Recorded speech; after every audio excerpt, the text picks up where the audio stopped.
Luz de la verdad. Saludos, bienvenidos de nuevo a estos estudios que hemos comenzado, estudios de escatología a nivel 1.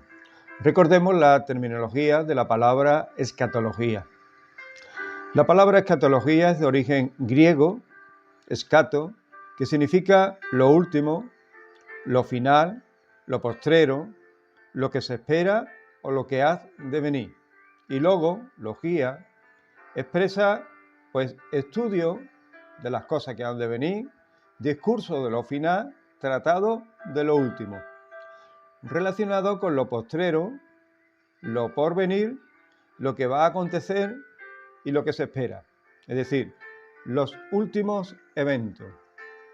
Se entiende como estudio y profecía de las últimas cosas, de los últimos sucesos, eventos y acontecimientos finales. Oremos al Señor pidiendo de su luz y de su sabiduría para que el Señor nos ayude a entender y a comprender los misterios que Dios tiene preparado para esta sociedad, para estos tiempos y para los tiempos venideros. Señor, queremos acercarnos a ti confiadamente, al trono de tu gracia, para hallar el socorro, la sabiduría y la prudencia para andar en tus caminos, para tener un corazón dispuesto, una mente abierta y un espíritu para poder discernir los tiempos y sobre todo para el tiempo que nos ha tocado vivir. Estos tiempos donde están aconteciendo tantas cosas y tu palabra nos muestra que las señales de los últimos tiempos están relacionadas con las pandemias, con la economía, con el cambio climático, con el cambio social, con el carácter de los seres humanos. Queremos poner nuestras vidas en tus manos. Que tu palabra alumbre nuestro camino, que tu espíritu nos guíe a toda la verdad. Gracias por cada oyente y pido tu bendición sobre cada uno de ellos. En el nombre de Jesucristo. Amén. Amén.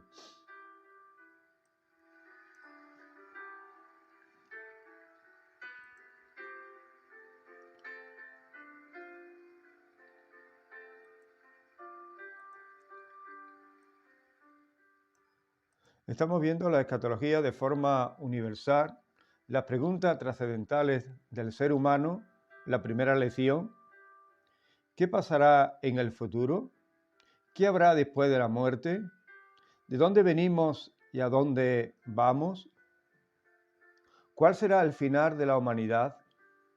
¿Hay vida después de la muerte? ¿Qué es la muerte? Preguntas trascendentales que se han preguntado todos los hombres y mujeres a través de la historia. Y respuesta muy poca o ninguna. Ahora Cristo ha dado respuesta a estas preguntas trascendentales, dejando una escatología personal, una esperanza en la resurrección después de la muerte, una confianza de cuerpos transformados a la imagen de Jesucristo, no como cosas en la naturaleza, y un lugar celestial, una ciudad celestial. La escatología bíblica de Jesús y de los apóstoles. La escatología de Jesús o escatología general o universal abarca al ser humano, a la humanidad, es decir, a esta tierra y al cielo que vemos.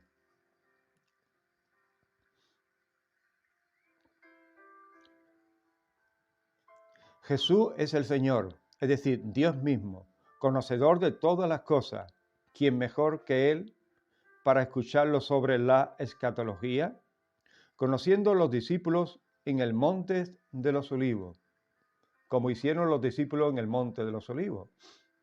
La escatología estudia los acontecimientos futuros con relación al plan de Dios para este mundo y para la vida de la Iglesia. Estamos viviendo en una época donde se está dando señales que tienen que ver con las señales que Jesús profetizó. Necesitamos una palabra de luz, de ánimo, de confianza para superar cada noticia, cada acontecimiento que de forma global se está viviendo con esta pandemia. Ahí estamos nosotros incluidos también.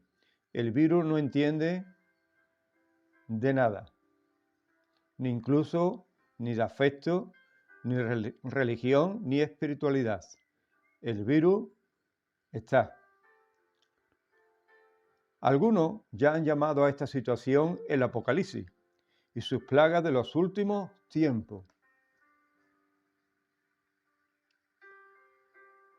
¿Qué dice las Escrituras? El mismo Señor nos avisa que cuando, en Lucas capítulo 21, 28, nos dice así: cuando estas cosas comiencen a suceder, ¿qué cosas? Pues las cosas que vamos a estudiar de aquí en adelante.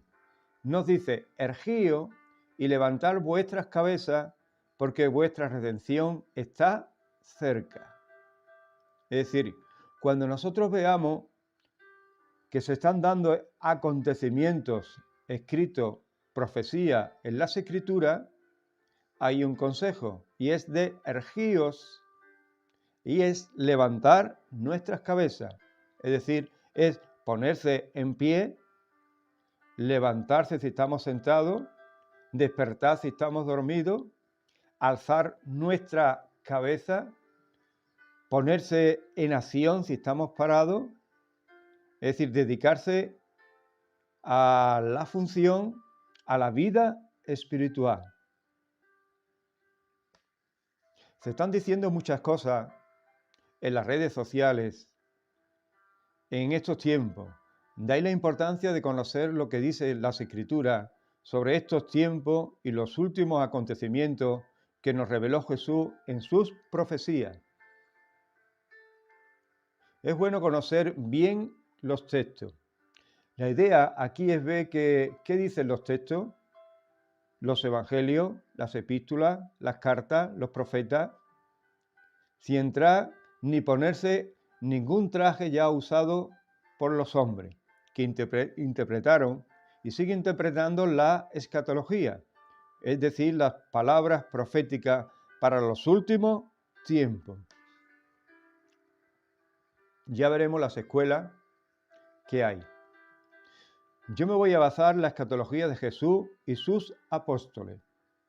¿Qué dijo Jesús sobre los últimos tiempos? ¿Qué hablaron los apóstoles de los últimos tiempos?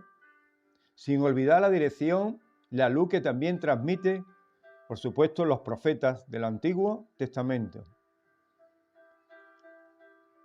Mensaje escatológico en los evangelios. Está, por ejemplo, Mateo 24, Lucas 23, Marcos 13. Juan no va a hablar sobre estos acontecimientos, pero sí lo va a tocar Mateo, Lucas y Marcos. Mateo 24, del 1 al 14, nos dice así: son las señales antes del fin del mundo.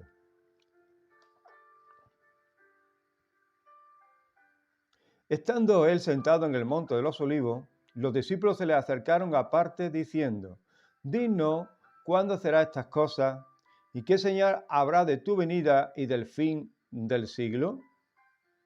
Para estudiar las Escrituras hay que sentarse, es decir, pasar tiempo, dedicar tiempo, horas, momentos. Escoger al Maestro. Ellos escogieron a Jesús. Nosotros podemos hacer lo mismo. Sentarnos a leer la Biblia y a escuchar a Jesús. Aparte del Maestro humano, tenemos otro más especial, que es el Espíritu Santo, que Él nos guía a toda la verdad.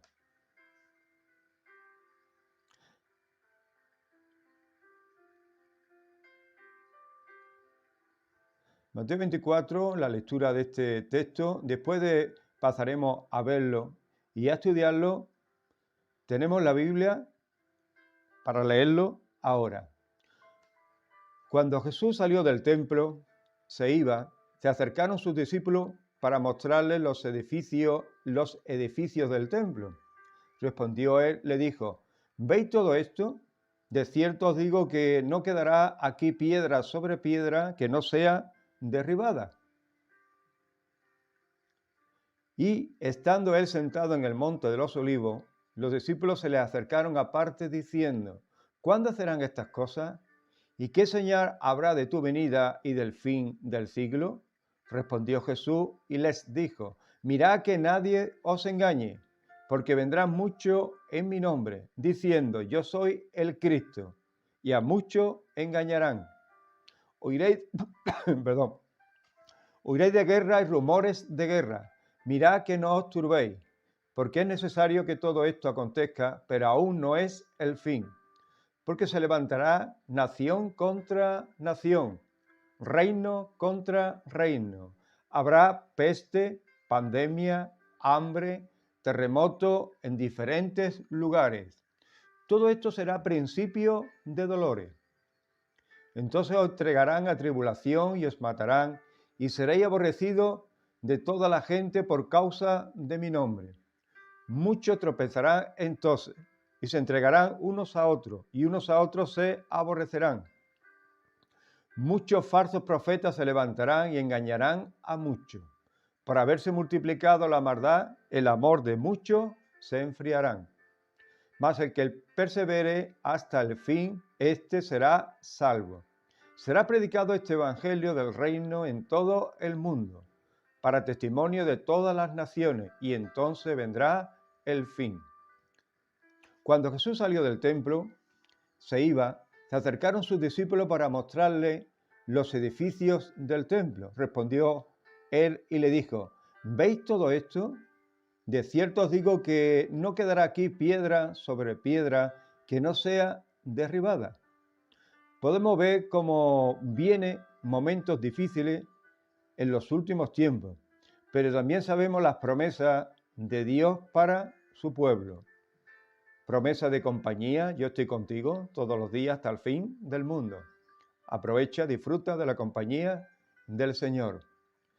De ánimo, de fortaleza, de luz, sobre todo de guardarnos de todo lo que ha de venir, de llevarnos al cielo con Él y ser arrebatado antes de todas las cosas que van a acontecer. ¿Qué es lo que viene según este texto que acabamos de leer? Pues viene tres cosas. Una ola de engaño, donde incluso aún hasta los escogidos puede ser engañado. Una ola de violencia, donde el amor se enfriará mucho más. Y una ola de maldad. El carácter del ser humano será completamente cambiado, de las cuales sí tenemos que cuidarnos, porque esas olas sí las vamos a pasar en el tiempo que tenemos de vida. Jesús nos dice que estemos alerta y preparados. Entramos a estudiar el texto. Primera profecía cumplida. Los discípulos se acercaron a Jesús y le hacen tres preguntas. Estando él sentado en el monte de los olivos, el monte de los olivos está frente a Jerusalén y desde allí se divisa el templo o la cúpula que hay de la mezquita, que hace referencia al templo, se divisa desde allí.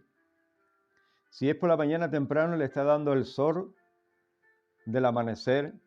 Si es por la tarde, le está dando la puesta del sol y brilla como oro, resaltando en medio de la ciudad.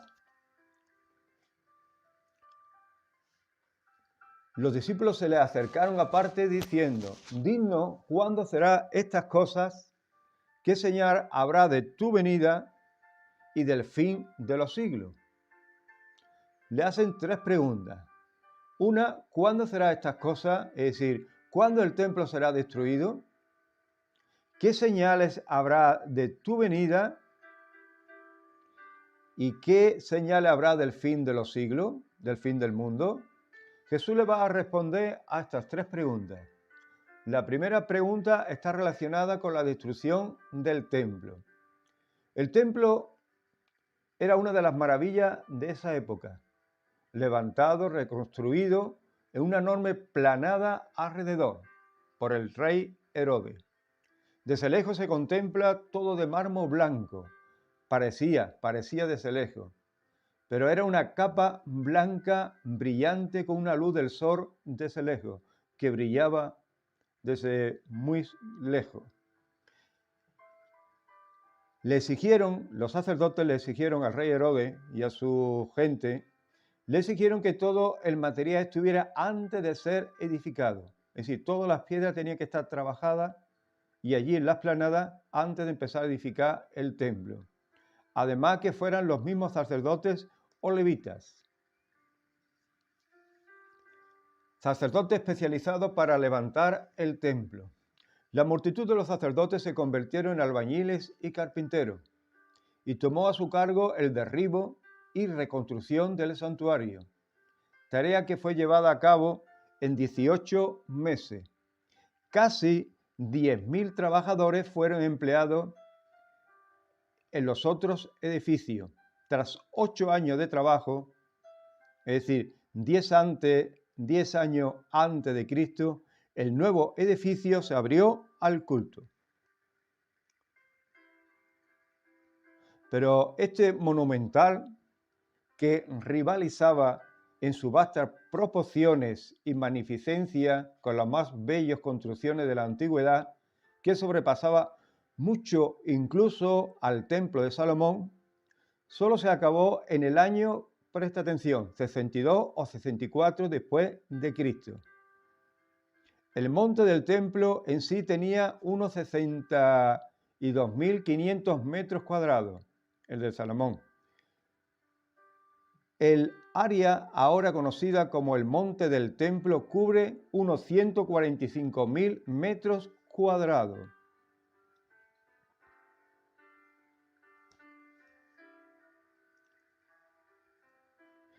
Pues Herodes duplicó la plataforma artificial que tenía el templo de Zorobabel, ampliando los recintos sagrados hacia el sur y especialmente hacia el norte, donde la galería llegaba hasta la roca de Bariz y la Antonia. Cuando fui a visitarlo, bajé a la parte más sagrada, que está unos metros más abajo, y hay un pasillo de 500 metros con una anchura de 70 centímetros, a todo el recorrido del cimiento del templo. Unas piedras que son grandísimas, de 20 metros por lo menos de largo y de alto 4 o 5 metros. ¿Cómo pudieron llevar esas piedras hasta allí? Hablamos un poquito de la historia de los templos de Jerusalén. El primero fue construido en el siglo X a.C. por el rey Salomón, después de su construcción por Nabucodonosor a la vuelta del destierro de Babilonia. Los judíos construyeron el segundo templo. A la llegada de Herodes el Grande al trono de Judea en el año 40 a.C., Jerusalén fue transformada en una ciudad de palacio y edificio de estilos romanos. Herodes engrandece el templo y construye una grandiosa explanada, objeto de admiración de todo el mundo antiguo, y es la que podemos contemplar hoy día. Alrededor del año 19 a.C., el rey Herodes el Grande comenzó una masiva renovación y expansión del templo. Este fue prácticamente demolido y se construyó uno nuevo en su lugar. La nueva estructura es referida algunas veces con el templo de Herodes, pero generalmente se le siguió llamando el segundo templo. El templo de Jerusalén constituye el centro de la vida de los judíos. En el año 70 las legiones romanas, mandadas por el general Tito, destruye a Jerusalén y al templo. Es el fin de la nación judía y comienzo de la diáspora de los hebreos.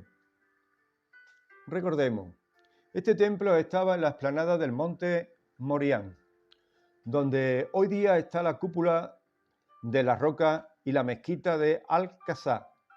Como se indicaba antes, el primer templo fue construido por el rey Salomón para sustituir al tabernáculo como único centro de culto para el pueblo judío. Fue saqueado por el faraón Sisat en el año 925 a.C. y destruido por los babilonios durante el segundo asedio de Nabucodonosor II a Jerusalén en el año 587 a.C., mientras que el segundo templo, mucho más modesto, fue completado por Zorobabel en el año 515 a.C. y consagrados tras las incursiones paganas de los seleucidas, fue vuelto a consagrar por Judá el Macabeo en el año 165. Reconstruido y ampliado por el rey Herodes, el templo fue a su vez destruido por las tropas romanas al mando de Tito en el año 70, en el sitio de Jerusalén durante la revuelta de los celotes. Su principal vestigio es el Muro de las Lamentaciones, lo que hoy podemos ver, también conocido como Cotel o Muro Occidental. La escatología hebrea establece que el tercer templo de Jerusalén será construido. El fin de la nación judía y el comienzo de la diáspora de los hebreos. La nación de Israel estuvo en la diáspora, es decir, fuera en todas las naciones del mundo había judíos, hasta el año 1948, que se establece el Estado de Israel como nación. Vuelven muchos judíos de todas las naciones, compran el terreno, compran la tierra a precio de oro. Y cuando se establece el Estado de Israel, enfrenta varias guerras que salen ellos vencedores. Y con el tiempo florece el país hasta el día de hoy. Hoy día se espera el momento de levantar un nuevo templo y volver la vida de antes a los sacrificios.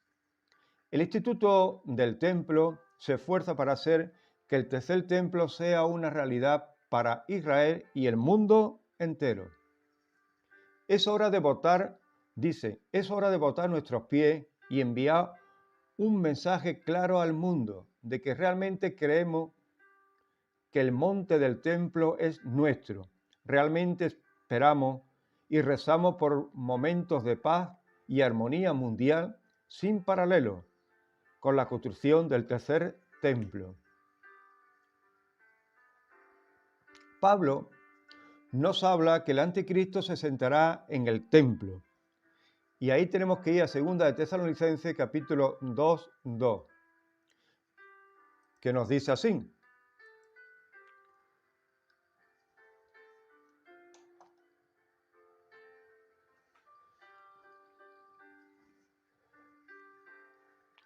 el cual se opone y se levanta contra todo lo que se llama Dios y es objeto de culto, tanto que se sienta en el templo de Dios como Dios, haciéndose pasar por Dios. ¿No os acordáis que cuando yo estaba todavía con vosotros os decía esto? Algunos dicen que este templo es un templo espiritual, otro que eso fue ya historia. Otros creen que será realidad, es decir, literal, tal como lo dice Pablo, que se sienta en el templo de Dios como Dios, haciéndose pasar por Dios. Se cumplió la profecía, y si se cumplió la profecía que el templo sería destruido piedra a piedra, yo creo que se cumplirá las siguientes profecías. El templo fue derribado. Hoy día Israel cree, la mayoría creen, que se levantará el tercer templo. Hay un instituto llamado Instituto del Templo que lo tienen todo preparado ya para cuando sea el momento. Ellos esperan que haya una paz mundial donde puedan edificar el templo. Hay un solo problema, que la mezquita está en el lugar del templo. Pero ellos esperan de que Dios moverá todo eso y que su templo será levantado. En segundo lugar, nos dice las Escrituras, 24:4. Respondió Jesús y le dijo, mirad que nadie os engañe, porque vendrán muchos en mi nombre, diciendo, yo soy el Cristo, y a muchos engañará. La segunda profecía es, mirad que nadie os engañe. Recuerda que viene una ola de engaño. Desde el siglo XX hasta aquí han surgido muchos falsos Cristos, personas que ocupan el lugar de Cristo. Cada día se levanta y dice, yo soy Jesucristo. Ha surgido muchas personas que a través de la historia han querido ocupar el lugar de Cristo. Algunos hasta se han crucificado. Lo malo que no han resucitado, pero sí han llegado a eso.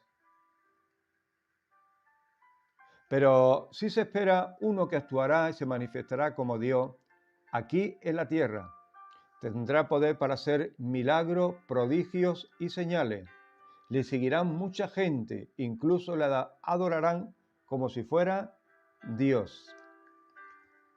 Eso lo revela en Apocalipsis capítulo 13, 8.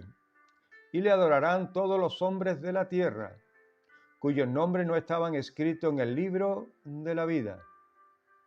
La adoración será universal. Solo los redimidos no le adorarán. Pero sí este falso Cristo tendrán poder, se vestirá de poder para hacer señales, milagros y prodigios, incluso a resucitar los muertos. La ola de engaño será cada vez más grande, arrastrando a muchos creyentes. ¿De qué será esa ola? Esta ola está compuesta de indiferencia a Dios, de ganas en la vida espiritual,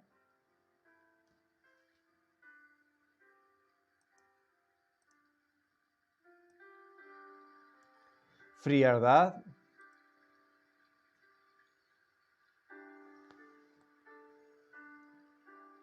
falta de conexión con Dios, nula la relación con Dios, mucha con nosotros mismos o con los demás, pero poca con Dios, no imitando al salmista que se levantaba por la mañana y encomendaba su camino a Dios y esperaba en Dios para que Dios guiara sus pasos, para que Dios le diera fortaleza, para que su gracia estuviera con él, para que fuera el día bonito o el día desagradable o el día oscuro, tuviera la sabiduría, la prudencia y la templanza para poder enfrentarse en paz y en victoria.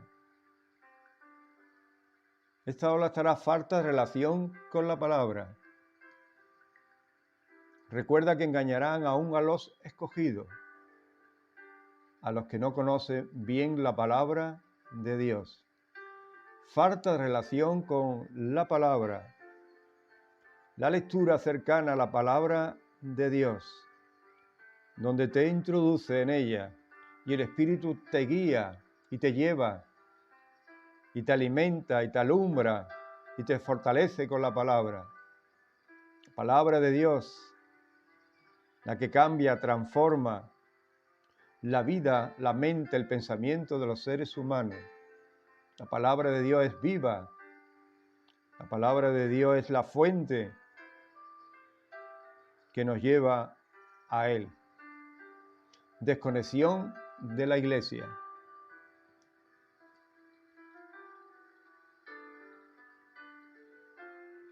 No tener relación con los hermanos. El no escuchar la palabra de Dios.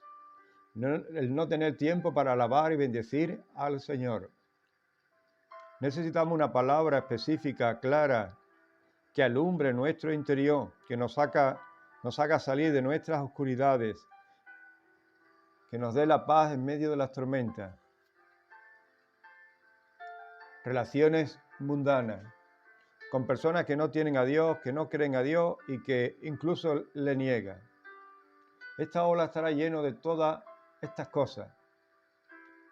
Sabio en su propia opinión por encima de las Escrituras.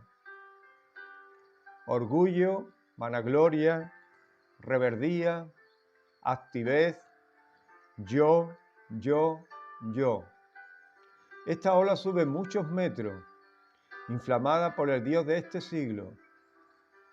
Consejo de Jesús, para poder estar erguidos y levantar nuestras cabezas. Lucas 21, 28. Cuando estas cosas comiencen a suceder, es decir, cuando esta ola comience a levantarse, erguíos y levantar vuestras cabezas, porque vuestra redención está cerca. Lucas 21, 34. Mirad también por vosotros mismos, que vuestros corazones no se carguen de glotonería, embriaguez y de los afanes de esta vida, y venga de repente sobre vosotros como aquel día, porque como un lazo vendrá sobre todos los que habitan sobre la faz de la tierra. Jesús nos aconseja que el mejor guardián de nosotros somos nosotros mismos y nosotros conectados con Dios. Por eso nos dice, mirad también por vosotros mismos, que vuestros corazones no se carguen de glotonería, de comida, de alimento, siempre pensando en eso, de embriaguez, alcohol, que te llena, de afanes de esta vida. Si están involucrados en las cosas de este mundo, que nos coja de sorpresa, porque como un lazo vendrá sobre todos los que habitan sobre la tierra, cuando menos te lo esperes, en el momento menos esperado. Como ladrón en la noche, así vendrá el Señor. Desde aquí te animo a que levante tu cabeza, a que vaya desmontando esa ola tan fuerte de frialdad, de lejana, de indiferencia, de falta de conexión, de falta de lectura de las Escrituras, de falta de la sensibilidad espiritual, que vaya bajando esa ola, no la deja que sube, que suba, hasta que llegue a saturar tu vida. Y cuando te pregunte, ya ha pasado el día, no te ha conectado con Dios, ni te ha conectado con las Escrituras, la palabra que alumbra tu interior y que te fortalece en medio de las dudas, en medio de tantas opiniones de este mundo, en medio de tantas palabras, tantos maestros, tantas profecías, tantas cosas que ofrece este mundo. Necesitamos esa palabra de luz, de paz y de descanso. Por eso Pablo aconsejó a la iglesia de Tesalónica, segunda Tesalonicenses capítulo 2, que no os dejéis mover fácilmente de vuestro modo de pensar, ni os conturbéis ni por espíritu, ni por palabra, ni por carta como si fuera nuestra, en el sentido que el día del Señor está cerca.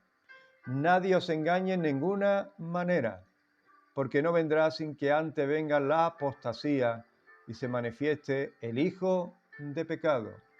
Pablo exhorta a los hermanos que no se dejen mover fácilmente en el modo de pensar, es decir, en el modo de creer.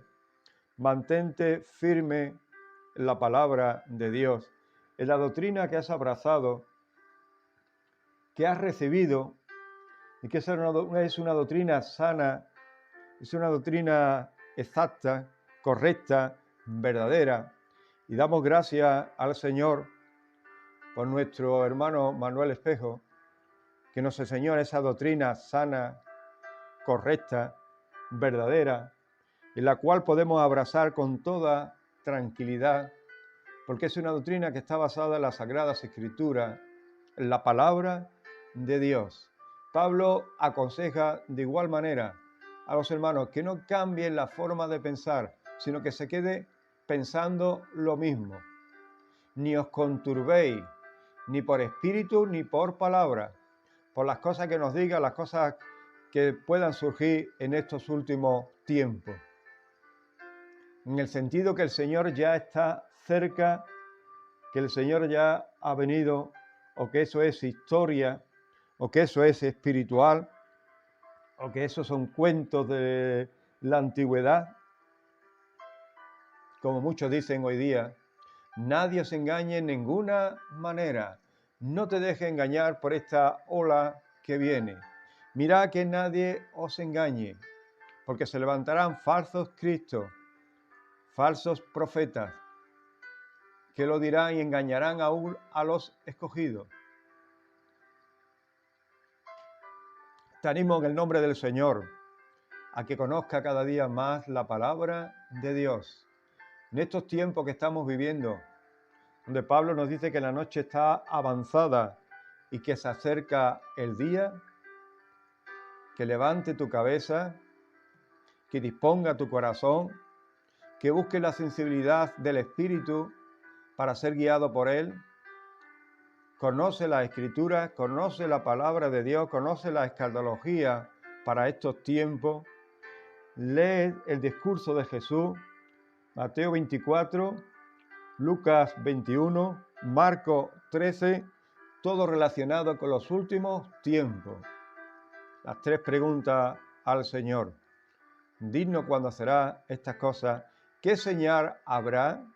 A conocer las señales, y una de ellas estamos estudiándola ahora en estos momentos, de la ola de engaño, de los falsos profetas, de las falsas doctrinas, de las falsas enseñanzas que se están transmitiendo a través de Internet o a través de esos falsos profetas. Llénate de la palabra de Dios, conoce la escatología, empieza a profundizar. Llénate, que la luz de la palabra alumbre tu vida. Hasta aquí la lección segunda de escatología. El templo y su profecía cumplida. Si el templo fue derribado, como dijo Jesús, se cumplió, además se cumplió en esa generación, confirmándolo. Si se cumplió esa, se cumplirán las siguientes. La ola de engaño, el aviso del Señor a estar en alerta. Bendiciones. Si te surgen algunas preguntas, las puedes dejar escritas en el canal. Material del recurso, la Biblia, página de Ateneo Mercantil, Enciclopedia Libre, Wikipedia y página del Instituto del Templo. Bendiciones. Que Dios te bendiga mucho en este año nuevo, y como comienza nuevo, te pueda poner nuevas metas de estudiar la palabra de Dios. Bendiciones.